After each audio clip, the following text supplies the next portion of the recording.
Good morning everyone, कैसे हैं आप सभी। आई होप आप सब बहुत अच्छे होंगे, बहुत अच्छे से आप लोग अपनी लाइफ और पढ़ाई को एंजॉय कर रहे होंगे। सो आज बात करें तो आज है 29 March 2024, daily current affair by SSR. तो चलिए स्टार्ट करते हैं आज का लेक्चर। आज का लेक्चर बहुत ज्यादा इंपॉर्टेंट है और इंटरेस्टिंग रहने वाला है। यहाँ पे हम जो भी क्वेश्चंस को डिस्कस करेंगे मीन्स ऑफ कि 29 मार्च 2024 से रिलेटेड जितने भी इंपॉर्टेंट क्वेश्चन होंगे उनको हम यहाँ पे डिस्कस करेंगे विद बैकग्राउंड इन्फॉर्मेशन के साथ ही साथ कवर करेंगे स्टैटिक जीके को। और वीडियो के लास्ट में मैं पूछूंगी आप लोगों से क्वेश्चन ऑफ द डे, तो जिसके लिए आपको वीडियो के लास्ट तक बने रहना है।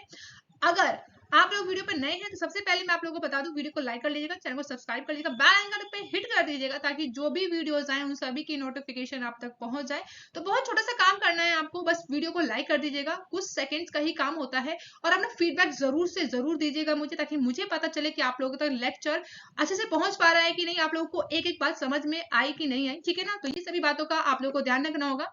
साथ ही साथ अब मैं आप लोगों से बात करूं तो आप सभी को कमेंट बॉक्स में लिखना है जय हिंद जय भारत, और इसी के साथ सिंपल सा काम करना, वीडियो को लाइक और शेयर करना मत। तो आइए चलिए कर लेते हैं कल का रिवीजन, यानी कि 28 मार्च 2024 को जितना भी हमने करंट अफेयर पढ़ा था उसको एक बार जल्दी से क्विक रिवीजन कर ले। तो रिवीजन करना स्टडी का बहुत ज्यादा इंपॉर्टेंट पार्ट होता है, क्योंकि हम लोग ह्यूमन है तो ह्यूमंस को क्या होता है, भूलने की आदत होती है। तो हम इसलिए ना भूलें, इसलिए हम रिवाइज करें। तो अभी हाल ही में किसे P&G इंडिया का सीईओ नियुक्त किया गया है, तो इनका नाम है कुमार वेंकट सुब्रमण्यम। ठीक है, इनका नाम याद रखिएगा, इन्हीं को ही अभी P&G इंडिया का सीईओ बनाया गया है। वहीं सूरत डायमंड बोर्ड्स के नए अध्यक्ष किसे नियुक्त किए गए हैं, तो इनका नाम है गोविंद ढोलकिया। क्या नाम है, गोविंद ढोलकिया, जिन्हें अभी हाल ही में सूरत डायमंड बोर्ड्स यानी कि एसडीबी के नए अध्यक्ष के रूप में चुना है। वहीं 2 साल के लिए डिजिटल न्यूज पब्लिशर एसोसिएशन का अध्यक्ष किसे नियुक्त किया गया है, तो मरियम मेमन मेथ्यू का नाम याद रखिएगा। इनका नाम बहुत इंपॉर्टेंट है क्योंकि इनके कार्यकाल को 2 साल के लिए और बढ़ा दिया गया, तो इंपॉर्टेंट है। 2 साल के लिए डिजिटल न्यूज पब्लिशर एसोसिएशन का अध्यक्ष चुना गया, इंपॉर्टेंट है, याद रखिएगा। नेक्स्ट क्वेश्चन की बात करते हैं, अभी हाल ही में किसने डिस्पोजेबल ई सिगरेट और वेब्स पर प्रतिबंध लगा दिया है, तो न्यूजीलैंड, जो कि आपको देखने को मिलेगा। इसके द्वारा अभी हाल ही में डिस्पोजेबल ई सिगरेट और वेब्स पर प्रतिबंध लगाया गया है। तो जल्दी से कमेंट बॉक्स में बताइए मुझे कि न्यूजीलैंड का कैपिटल क्या है। बहुत इंपॉर्टेंट है, याद रखिएगा, कई बार एग्जाम में पूछा गया है। जो कि मैच ऑफ फॉलोइंग होते हैं वहां पे भी आप लोगों से क्वेश्चन बन सकते हैं, तो ऐसे आपको पर्टिकुलर कैपिटल और जो कंट्री है उसे याद ही करना होगा। ठीक है, नेक्स्ट बात करें तो साइमन हैरिस, जो कि किस देश के सबसे युवा प्रधानमंत्री बने हैं, तो आयरलैंड के आपको देखने को मिलेंगे जो सबसे ज्यादा युवा प्रधानमंत्री बने हैं, साइमन हैरिस। ओके, क्लियर है ना सभी को, बहुत बढ़िया। आगे बढ़ते हैं। नेक्स्ट मैं आप लोगों से बात करूं WTT यानी कि WTT फीडर खिताब जीतने वाले पहले भारतीय कौन बने, तो इनका नाम क्या है, जी साथियान। ठीक है ना, जी साथियान की बात करें तो इनके द्वारा भी हाल ही में WTT फीडर खिताब जीतने वाले पहले भारतीय बने हैं। ओके, नेक्स्ट क्वेश्चन की बात करें तो बिजली उद्योग में प्रतिष्ठित the GEEF global environment award 2024 के लिए किस कंपनी को सर्व श्रेणी से सम्मानित किया गया है, तो ये आपको देखने को मिलेगा THDC इंडिया लिमिटेड को चुना गया है। तो इंपॉर्टेंट है, ये याद रखिए। वही देवी शंकर अवस्थी सम्मान की बात करें तो ये किससे सम्मानित किया गया है इस पुरस्कार से, तो निशांत जी, आपको इसको इनका नाम याद रखना है, जिन्हें अभी हाल ही में सम्मान किया गया है देवी शंकर अवस्थी सम्मान से। ठीक है, नेक्स्ट है नॉर्थ ईस्ट गेम 2024 का कौन सा संस्करण नागालैंड में शुरू हुआ है, तो ये 3rd संस्करण रहा, तो इसलिए याद रखेंगे। नेक्स्ट है देश के 3 वीर शहीदों की याद में भारत में शहीद दिवस किस दिन मनाया जाता है, तो 23 मार्च का वो दिन होता है जिस दिन हम लोग जो कि 3 वीर हैं हमारे भारत के, वो स्वतंत्रता सेनानी, जिनकी याद में हम लोग 23 मार्च को ही क्या मनाते हैं, शहीद दिवस के मनाते हैं, शहीद दिवस के रूप में मनाते हैं। तो आपको कमेंट बॉक्स में बताना है वो 3 शहीद बेसिकली जो कि हमारे स्वतंत्रता सेनानी हैं वो कौन है, जल्दी से कमेंट बॉक्स में बताइए। मैं भी तो देखूं आप लोगों ने कल के लेक्चर को कितने ध्यान से सुना है, और अगर आपको पता है तो जल्दी से आप लोग कमेंट बॉक्स में लिख दीजिएगा। ठीक है, नेक्स्ट क्वेश्चन की बात करें तो पूर्व कप्तान सईद अहमद का हाल ही में अभी 86 वर्ष की आयु में निधन हो गया है, वे किस खेल से संबंधित है, तो ये क्रिकेट से संबंधित है। पूर्व आपको याद रखना है, ये कप्तान थे सईद अहमद, जो कि पाकिस्तान से संबंधित है ये, तो आपको याद रखना है ये क्रिकेट खेला करते थे, ये इंपॉर्टेंट है, याद रखें। ओके, आई होप आप सभी का रिवीजन अच्छे से हुआ। जो भी क्वेश्चन पूछे उन सभी के क्वेश्चंस का आपको आंसर कमेंट बॉक्स में करना है। आप चलिए स्टार्ट करते हैं आज का सेशन। सो आज क्या है, आज है 29 March 2024, daily current affair by SSR. First question की बात कर ले तो अभी हाल ही में विश्व पर्पल दिवस, या फिर बोल सकते हैं कि जिसे मिर्गी जागरूकता दिवस कहा जाता है, ये साल के हर साल जो है किस दिन मनाया जाता है, तो याद रखिएगा। अगर हम आपसे पूछें तो क्या बताएंगे आप सभी कि कब मनाया जाता है, जी हाँ, 26 मार्च को मनाया जाता है। कब मनाया जाता है? 26 मार्च को हम लोग क्या मनाते हैं? वर्ल्ड पर्पल डे के रूप में मनाते हैं, इसलिए याद रखिएगा मिर्गी जागरूकता दिवस है। ओके, आइए बात करें इसकी बैकग्राउंड इन्फॉर्मेशन की। तो विश्व पर्पल दिवस, ठीक है, कब मनाया जाता है? 26 मार्च को मनाया जाता है, सभी को याद हो गया। तो मिर्गी जागरूकता दिवस की बात कहें तो यहाँ पर अगर आपको याद रखना है, इसे पर्पल दिवस के रूप में मनाया जाता है। ये बेसिकली काम क्या करता है? तो मिर्गी, जितने भी लोग मिर्गी से पीड़ित हैं उनके लिए यहाँ पे जागरूकता फैलाने के लिए, ठीक है, इस दिवस को मनाया जाता है। तो ये हर साल 26 मार्च को ही मनाया जाता है। इस दिन का जो विशेष महत्व है, तो क्योंकि इस दिन का उद्देश्य है मिर्गी के बारे में जागरूकता को बढ़ाने और तंत्रिका संबंधित विकार को बार बार जो कि दौरे पड़ते हैं किसी भी पर्सन को, तो उसको लिए ये इंपॉर्टेंट हो जाता है कि कैसे अगर हमारे आसपास में कोई ऐसा व्यक्ति है तो उसके साथ हम लोग कैसे बिहेव कर सकते हैं और कैसे उस इंसान को हम लोग नॉर्मल लेके चल सकते हैं, ठीक है। तो इसलिए 26 मार्च को दिन मनाया जाता है।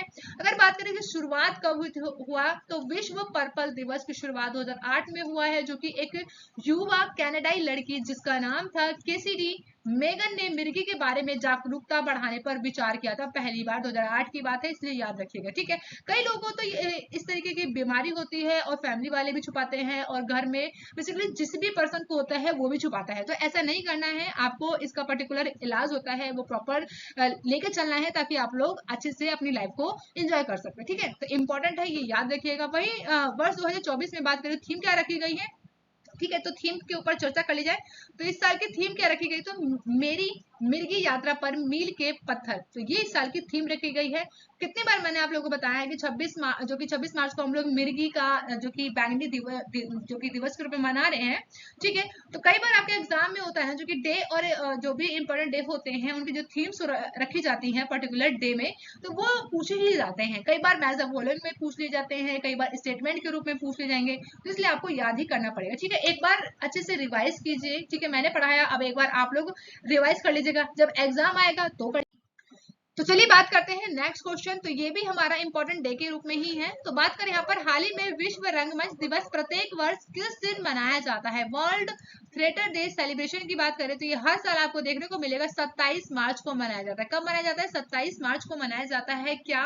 तो याद रखिएगा, विश्व रंगमंच दिवस, ठीक है। आइए बात करें इसके बैकग्राउंड इन्फॉर्मेशन। 27 मार्च को हम लोग क्या मनाते हैं? विश्व रंगमंच दिवस के रूप में मनाते हैं। तो हर साल 27 मार्च को हम लोग विश्व रंगमंच दिवस मनाते हैं। दो बार बातों को रिपीट कर दे, कोई बात नहीं। तो अगर हम बात करें इसका उद्देश्य क्या है, तो हमारे जीवन में जो भी रंगमंच की जो भूमिका होती है उसके बारे में जागरूकता बढ़ाने के लिए और इसके विकास को बढ़ावा देने के लिए बेसिकली इस दिन को मनाया जाता है। विश्व रंगमंच दिवस की बात करें तो इसकी शुरुआत कब हुई? तो 1962 में इसकी शुरुआत होती है और पहला रंगमंच दिवस मनाया जाता है 1962 में, ठीक है। और इस साल की थीम क्या रखी गई है? तो थिएटर और शांति की संस्कृति, क्या है? थिएटर और शांति की संस्कृति रखी गई है। थीम इंपॉर्टेंट है, याद रखिएगा, ठीक है। अच्छा, आप में से कितने लोग हैं जो कि फर्स्ट डे फर्स्ट शो देखना पसंद करते हैं? कोई भी मूवी आती है या फिर कोई भी आपका पर्टिकुलर हीरो फेवरेट है, ठीक है, तो उसकी आप लोग जो कि मूवी आती है तो आप लोग देखने ही चाहते हैं, तो जरूर बताइएगा मुझे कमेंट बॉक्स में, ओके। आइए बात करें यहाँ पे नेक्स्ट क्वेश्चन की। तभी हाल ही में ब्रांड फाइनेंस इंश्योरेंस 2024 रिपोर्ट के अनुसार कौन सी बीमा कंपनी विश्व स्तर पर सबसे मजबूत बीमा ब्रांड के रूप में उभरी है? तो आपको देखने को मिलेगा LIC यानी कि life insurance corporation of India की बात की जा रही है। तो ये आपको देखने को मिलेगा अभी हाल ही में जो रिपोर्ट पेश की गई है, इसमें बताया गया है कि जो ब्रांड फाइनेंस जो कि इंश्योरेंस 2024 की रिपोर्ट आई है, इसमें ये बात बताई गई है, ठीक है। तो life insurance corporation of India, याद रखिएगा, जीवन के साथ भी जीवन के बाद भी, ठीक है ना, आपने इसका टैगलाइन सुना होगा, ओके। तो आइए बात करते हैं क्या है इसकी बैकग्राउंड इन्फॉर्मेशन। तो LIC जो कि दुनिया के सबसे मजबूत बीमा ब्रांड के रूप में आपको देखने को मिलेगी, जो कि इस साल की रिपोर्ट आई है, इसमें बताया गया है कि जो बीमा ब्रांड जो कि आपको देखने को मिलेगा इंश्योरेंस जो कि देखने को मिला, इसमें 100 जो कि सबसे ज्यादा 2024 की रिपोर्ट के अनुसार बीमा क्षेत्र के दिग्गज जो कि कंपनी रहे उसमें भारतीय जीवन बीमा निगम विश्व स्तर पर सबसे मजबूत ब्रांड के रूप में उभरा है। वही रिपोर्ट में यह भी बताया गया है कि LIC का जो ब्रांड मूल्य रहा है वो 9.8 बिलियन अमेरिकी डॉलर पर स्थिर रहा, जो कि ब्रांड स्टेट इंडेक्स जो कि स्कोर की बात करें तो वो कितना इस LIC के द्वारा पाया गया है, तो 88.3 रहा है। ये भी आप लोगों को याद रखना है। साथ ही LIC की रैंकिंग में अगर बात करें तो क्या थे, कहते हैं लाइफ इंश्योरेंस, जो कि दूसरे नंबर पर सबसे मजबूत ब्रांड के रूप में आपको देखने को मिलेगा। वही ब्रांड मूल्य की बात करें तो 9% से बढ़कर ये 4.9 बिलियन अमेरिकी डॉलर हुआ है। कौन? केथे लाइफ इंश्योरेंस की बात करें, ठीक है।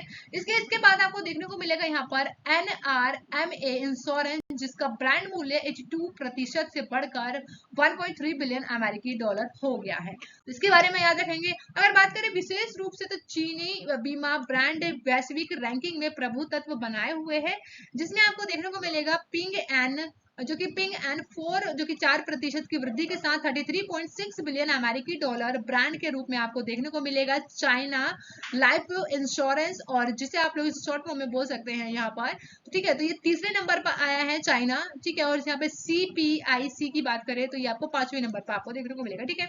इसके अधिक हम बात करें यहाँ पर तो LIC इंडिया में वित्त वर्ष 2013 की बात करें तो आपको देखने को मिलेगा 39,090 करोड़ रुपए का उच्चतम जो कि प्रथम वर्ष का प्रीमियम संग्रह हासिल किया गया। जबकि आपको देखने को मिलेगा SBI के द्वारा लाइफ इंश्योरेंस और HDFC लाइफ इंश्योरेंस में क्रमशः 15,197 करोड़ 10,970 करोड़ रुपए आपको देखने को मिलेगा, जो कि प्रीमियम संग्रह किया गया। तो इंपॉर्टेंट है, बेसिक इसके बारे में याद रखिएगा। अब आप लोगों के लिए एक छोटा सा काम है, आप लोगों को क्या करना है, LIC के बारे में बेसिक बातों को आप लोगों को जानना है। जाके सिंपल है, गूगल पे जाइएगा, LIC के बारे में सर्च कीजिएगा, कब इसे स्थापित किया गया, ठीक है। इसके प्रेजेंट टाइम में जो कि चेयरपर्सन कौन है, तो ये सभी बातों को आपको पता होना चाहिए। तो एक बार आप लोग खुद से भी जाकर इसे गूगल करके जरूर देख लीजिएगा, ठीक है। नेक्स्ट क्वेश्चन की हम लोग बात करते हैं। हाल ही में स्विट्जरलैंड के जिनेवा में राज्यसभा के सभापति, जिनका नाम है हरिवंश, के नेतृत्व में अंतर संसदीय संघ की बैठक का कौन सा संस्करण आयोजित किया गया? तो यहाँ पे आपको ऑप्शन सी देखने को मिलेगा 148 जो कि संस्करण रहा है। आइए इसके बारे में बात करते हैं कि क्या है ये अंतर संसदीय संघ, ठीक है। तो हम बात करें तो हरिवंश जो कि स्विट्जरलैंड में जेनेवा में यहाँ पर आपको देखने को मिलेगा अंतर संसदीय संघ, जिसकी 148वीं बैठक में शामिल हुए हैं। राज्यसभा के उपसभापति हरिवंश के नेतृत्व में एक भारतीय संसदीय प्रतिमंडल ने स्विट्जरलैंड में के जिनेवा में अंतर संसदीय संघ IP जो कि आपको देखने को मिलेगा यहाँ पे IPU में 148वीं बैठक में भाग लिया गया, जहां पर आपको देखने को मिलेगा इसमें IPU में एशिया पैसिफिक जियो पॉलिटिक ग्रुप और इसी के साथ APG ब्रिक्स संसदीय समन्वय फोरम और महिला संसदों के IPU फोरम की बैठक में भाग ली गई। इन्होंने थाईलैंड में संसदीय प्रतिमंडल के साथ द्विपक्षीय बैठक भी की। इस दौरान आपको देखने को मिलेगा बैठक के दौरान दोनों पक्षों में आपसी हितों के मुद्दों और इसी के साथ द्विपक्षीय संसदीय सहयोग को बढ़ाने के तरीके के ऊपर चर्चा की गई है। अगर बात करें यहाँ पर अंतर संसदीय संघ के बारे में तो ये क्या है, तो इसके बारे में जान लीजिए एक बार। तो इसको कब स्थापित किया गया था, तो ये याद रखिएगा। तो 1899 में इसे स्थापित किया गया था। कब, कहाँ पर, तो पेरिस फ्रांस में। और मुख्यालय की बात करते हैं जिनेवा स्विट्जरलैंड, आपको याद रखना है। सदस्य देश कितने हैं, मेंबर हैं इसमें 180 हैं। और अध्यक्ष कौन है इस समय प्रेजेंट टाइम में, तो तुलिया एक्सन है, ठीक है। तो तुलिया एक्सन का नाम याद रखेंगे, जो कि आपको देखने को मिलेंगे जो कि IEPU के है, ठीक है। इतना याद रखेगा। अब बढ़ते हैं आगे। नेक्स्ट क्वेश्चन की मैं बात करूं तो अभी हाल ही में भारत बायोटेक इंटरनेशनल लिमिटेड ने भारत में वयस्कों पर वैक्सीन यानी MTB वैक का क्लिनिकल परीक्षण शुरू कर दिया है। तो कौन सा वो वैक्सीन है जिसका अभी हाल ही में जितने भी हमारे यहाँ के अगर हम बात करें अडल्ट हैं उनके ऊपर इस परीक्षण की शुरुआत की गई है। तो यहाँ पे ऑप्शन ए करेक्ट देखने को मिलेगा, यानी कि ट्यूबरक्लोसिस, ठीक है। तो ट्यूबरक्लोसिस के बारे में याद रखिएगा, इसकी जो कि वैक्सीन की शुरुआत कर दी गई है, जितने भी इंडिया में एडल्ट हैं उनको दिया जाएगा। तो भारत बायोटेक इंटरनेशनल लिमिटेड के द्वारा। आइए बात करें बैकग्राउंड इन्फॉर्मेशन की, तो भारत बायोटेक के द्वारा भारत में तपेदिक वैक्सीन MTB वैक का क्लिनिकल परीक्षण शुरू किया गया है, जिसमें स्पेनियस बायो फार्मास्यूटिकल कंपनी बायोफैब्रिक के द्वारा मानव स्रोतों से प्राप्त तपेदी के खिलाफ ये पहला टीका होगा। परीक्षण में भारत बायोटेक के द्वारा बायोफैब्रिक के निकट सहयोग किया गया है। इसी में HIV संक्रमण वयस्कों को खुराक वृद्धि परीक्षण का ये पूरा करने के बाद 2024 में HIV संक्रमित जितने भी वयस्क हैं उनको चरण 2 का अध्ययन शुरू किया गया है, ताकि ये निर्धारित किया जा सके कि ये वैक्सीन जो है MTB वैक का यहाँ पर सुरक्षित काम करेगा कि नहीं। तो ये इंपॉर्टेंट है, याद रखेगा। चलिए मैं आप लोगों को एक बात बताऊं, जो टीबी है टीवी की बात करें कि टीवी को जड़ से खत्म करने की बात की गई है भारत में कब तक, तो याद रखिएगा तो 2025 तक जो कि कहा गया है, ठीक है, कि भारत में जो कि याद रखिएगा इसमें 2025 तक खत्म कर दिया जाएगा भारत के द्वारा। वहीं आपको याद रखना है इसमें टीवी को 2030 तक कौन खत्म कर लेगा, तो ये कर लेगा खत्म ये WHO के द्वारा किया गया, ठीक है। तो ये बात कुछ याद रखिएगा, कई बार एग्जाम में ऐसे भी आप लोगों से पूछा जा सकता है। तो WHO ने बोला है कि टीवी 2030 तक खत्म कर लेंगे और इंडिया के द्वारा जो टारगेट रखा गया है वो 2025 तक रखा गया, ठीक है, याद। आइए बात करें यहाँ पर नेक्स्ट क्वेश्चन की। तो अभी हाल ही में याद रखिएगा from a car shed to the corner room and beyond नामक पुस्तक के लेखक कौन है, तो यहाँ पे ऑप्शन डी करेक्ट देखने को मिलेगा, यानी कि एस रमन के द्वारा भी हाल ही में from a car shed to the corner room and beyond नामक पुस्तक लिखी गई है। आइए बात करते हैं इस पुस्तक के बारे में। तो from a car shed to the corner room and beyond जो कि आपको देखने को मिलेगा एस रमन के द्वारा लिखित है, ये इंपॉर्टेंट है, याद रखिएगा। वहीं इसी के साथ अगर हम बात करें जो कि आपको देखने को मिलेगा, ये केनरा बैंक के एसडीएम के रूप में इनके द्वारा सेवानिवृत्त हुए हैं और सेबी बोर्ड के पूर्वकालीन सदस्य के रूप में इनके द्वारा काम किया गया है। वहीं एसबीआई में एक कलर के रूप में इनका अपना करियर शुरू किया गया था।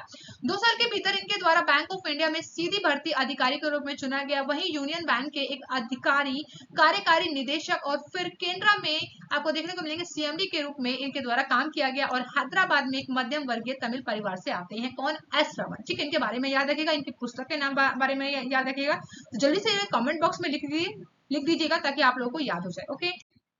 आइए बात करें कि रिसेंट में कौन कौन सी बुक्स पब्लिश हुई हैं और उनके ऑथर कौन है। तो the man who lost India किसके द्वारा लिखी गई है? मेघना पंत के द्वारा लिखी गई है। मुझे राष्ट्रपति पद से हटाने की साजिश, ये किसके द्वारा लिखी गई है? तो गोटबाया राजपक्षे के द्वारा लिखी गई है, जो कि श्रीलंका के प्रधानमंत्री है। वही भारतीय कला के रत्न जिनका नाम है, इस बुक के ऑथर कौन है? तो हरीश खुल्लर देखने को मिलेंगे। नेक्स्ट है अनिश्चित समय में व्यवसाय करना, रमेश नायर के द्वारा लिखी गई है। गोवा 1961 राष्ट्रवाद और एकता की पूरी कहानी, जो कि वाल्मीकि फ्लेरो के द्वारा लिखी गई है। 1942 का महान फिलिप कैसे राज एक जापानी, ये आपको देखने को मिलेगा। नेक्स्ट की बात करें यहाँ पर, जो कि गैर आक्रमण से घबरा गया, और ये किसके द्वारा लिखी गई है? तो मुकुंद पद्मानब के द्वारा लिखी गई है, ठीक है। तो ये इन सभी को याद रखिएगा, जो कि रिसेंट में कुछ पुस्तकें लिखी गई हैं, ओके।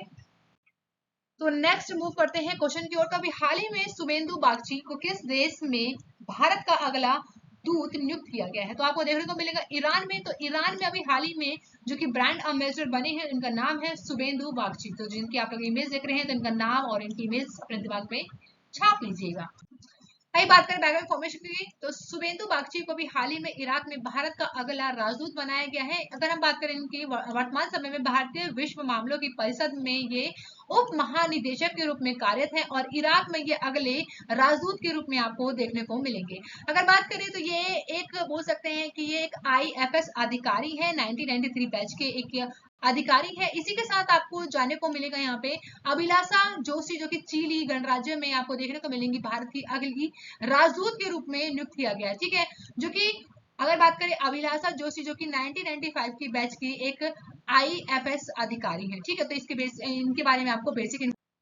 अभी बात करते हैं कि हाल ही में कौन कौन से आपको देखने को मिलेंगे विश्व स्तर पर कौन कौन से अपॉइंटमेंट हुए हैं। तो अभी हाल ही में विश्व बैंक की वैश्विक पर्यावरण सुविधा के स्वतंत्र मूल्यांकन कार्यकालिक के निदेशक के रूप में गीता पत्र को चुना गया है। वहीं एडीबी में भारत के लिए कंट्री डायरेक्टर कौन चुने गए हैं? तो ये याद रखिएगा मियो ओका, जो कि इससे पहले कौन थे? तो तेकुआ कोनोसी की जगह ली गई है। वहीं WHO में बोर्ड में अमेरिकी प्रतिनिधि विवेक मूर्ति को देखने को मिलेंगे। बिमसेक में महासचिव की बात करते हैं इंद्रमणि पांडे, इससे पहले कौन थे? तो भूटान के थे, जिनका नाम है तेंजिन लेक्फेल, ठीक है।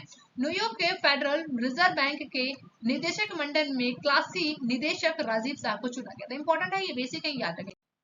आइए बात करें नेक्स्ट क्वेश्चन, जो कि आपको स्पोर्ट्स से देखने को मिलेगा क्वेश्चन। तो अभी हाल ही में ऑलराउंडर कॉलिंस ओबो ने हाल ही में क्रिकेट से संन्यास की घोषणा की गई है, वह किस देश से है?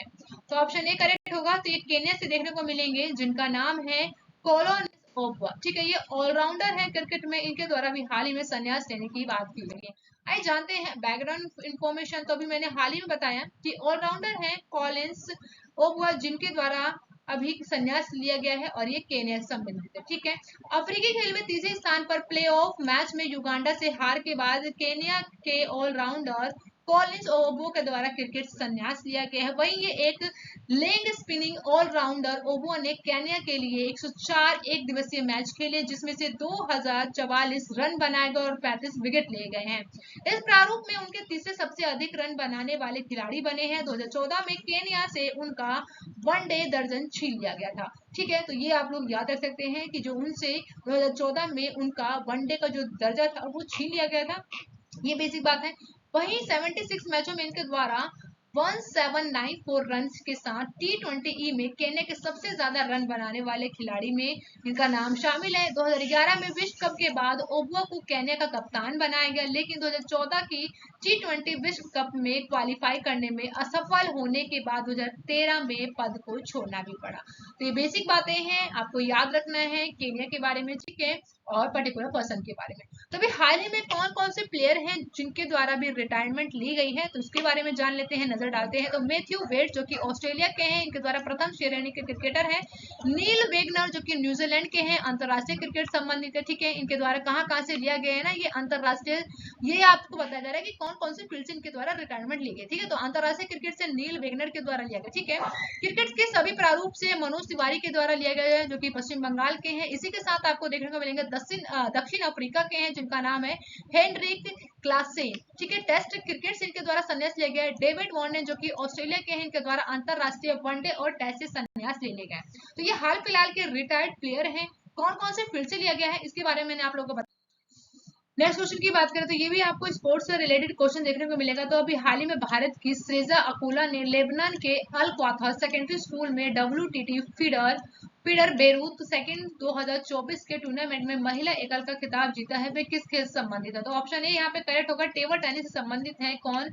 श्रेजा अकुला। ठीक है, आइए बात करते हैं इनके बारे में। तो टेबल टेनिस संबंधित है, जिनका नाम है श्रेजा, इनके द्वारा भी WTT फेडर बेरूत सेकंड में 2024 की महिला एकल खिताब जीत लिया गया है। ये इंपॉर्टेंट बात है, इसे आपको याद रखेंगे। जो कि दुनिया के अभी 47वें नंबर की अकुला के ने अभी लैक्सबर्ग की सारा डी लुट्टे को हराकर अपने करियर का दूसरा WTT एकल खिताब जीता है। वहीं 25 वर्ष की खिलाड़ी जो कि पहला ताज टेक्सास में फीडर कॉपर्स क्रिस्टर 2024 मिला था। वहीं मिश्रित युगल खिताब के लिए भारत के प्योमती बेसा और आकाश पाल ने इनके द्वारा यहाँ पे साथियान ज्ञान शेखर के द्वारा और मनिका बत्रा को हराया है। जबकि पुरुष युगल फाइनल में मानुष शाह और मानव ठक्कर ने लेबनान में WTT feeder Beirut second tournament में खिताब जीता है।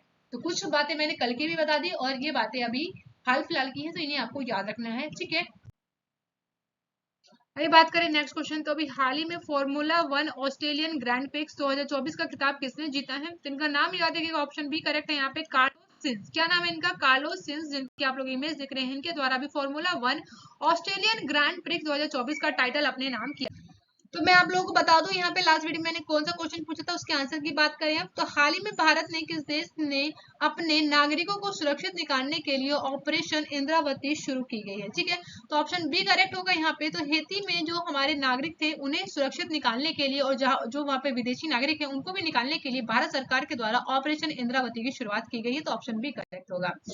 आज के क्वेश्चन की बात करें जो कि आप लोगों को कमेंट बॉक्स में इसका आंसर करना होगा। ठीक है, तो क्या क्वेश्चन है? अभी हाल ही में 2023 के देवी शंकर अवस्थी सम्मान से किसे सम्मानित किया गया है? इसका आंसर आप सभी को कमेंट बॉक्स में बताना होगा।